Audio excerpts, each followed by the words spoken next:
از ملک غریبی دست شد تاجیک من، یک ذره بدان آبروی تاجیک من.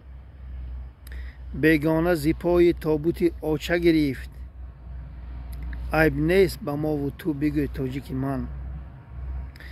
پول صدقه سر و غم پشت در تاجیک من، قیمت به همه مهر پدر تاجیک من.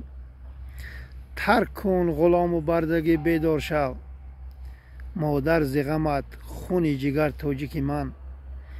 طفلان تو خار و دربدر تاجیک من، طفلان تو خار و دربدر تاجیک من. بیننگ نشو تو اینقدر تاجیک من، زن هم پدر و مادر فرزندانت، خندید به ما اهل بشر تاجیک من. بیا صاحب کشورت بشو تاجیک من، فرصت غنیمت زود برو تاجیک من. رخمان فروخت سرزمین کوچک ما، تو دشمن مادرت نشو تاجیک من. تو دشمن کشورت نشو تاجیک من. بیدار شویتان، به وطن برگردید. سرزمین ما را باید ما نجات دهیم هموطنان عزیز. السلام علیکم و رحمت الله و برکاته.